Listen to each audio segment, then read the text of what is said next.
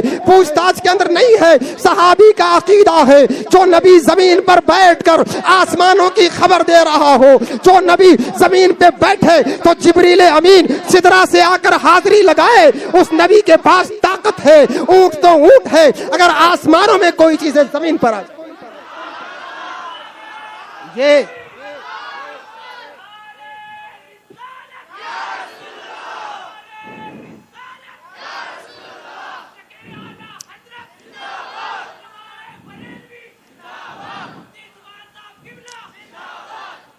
باب القصور بخاری کی حدیث، آقا کریم صلی اللہ علیہ وسلم صلاۃ القصور پڑھا رہے اور فرماتے حدیث پاک کے الفاظ کہ جب آقا کریم صلی اللہ علیہ وسلم نے دعا کے لیے ہاتھ بڑھایا تو آپ مصلی سے آگے بڑھ گئے اور دست مبارک کو اور اونچا کر دیا۔ صحابہ نے عرض کی یا رسول اللہ ہم نے ایسا آپ کو نہیں دیکھا، ایسا کیوں کیا؟ اللہ کے نبی نے فرمایا کہ جب میں نے ہاتھ بڑھایا تو میرے ہاتھ جنت میں لگے انگور کے درخت پر ٹچ ہو گئے اور دل چاہا اس کو توڑ کے نیچے لے آؤں، لیکن پھر خیال آیا جنت کا پھل ہے، جنت میں چل کے کھائے۔ اب بتائیے یہ کسی مولوی کا بیان نہیں، کوئی فرضی واقعہ نہیں، میں بیان بھی نہیں کرتا فرضی واقعات، یہ بڑھیا کی گٹھری انار کے دانے کے قصے اپنے یہاں نہیں چلتے، اور خواہ کے بس ماں کی محبت اور ماں کا بیان اور بیٹے کی بے حیائی، تو جوئے کھیل رہا، تو شراب پی رہا،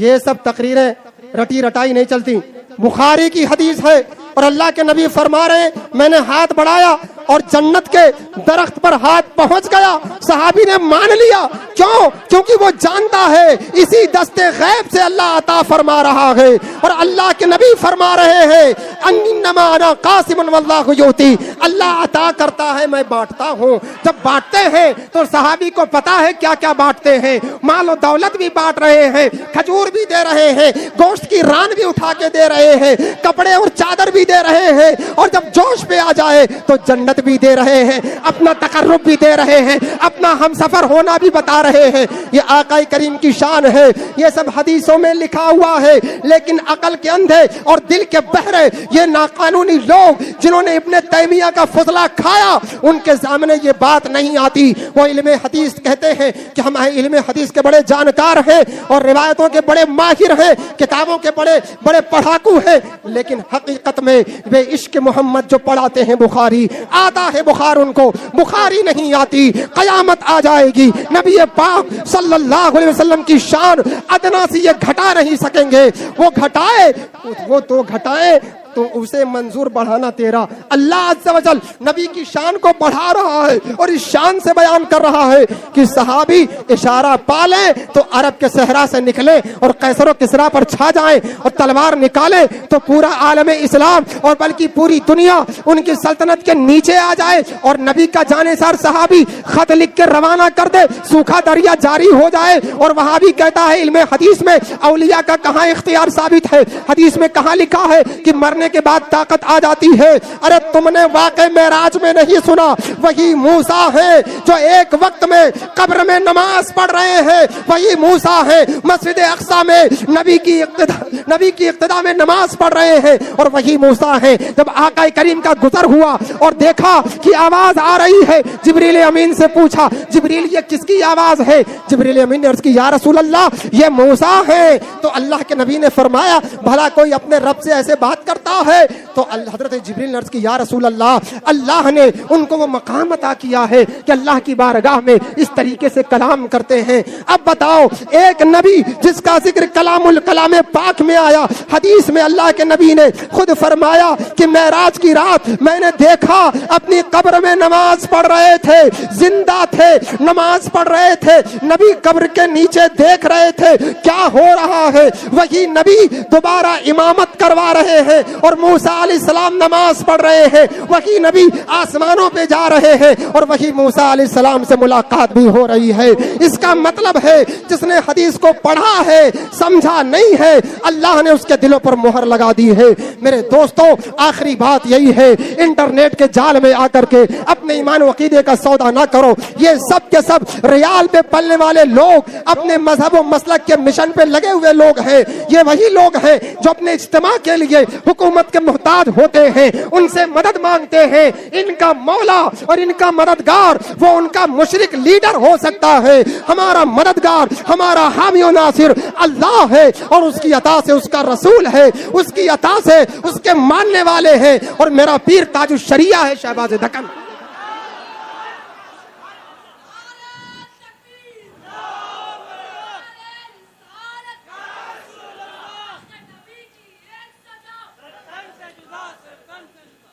تو اب یہ بات آپ کو سمجھ لینی چاہیے کہ اللہ نے بیان تو فرما دیا ہے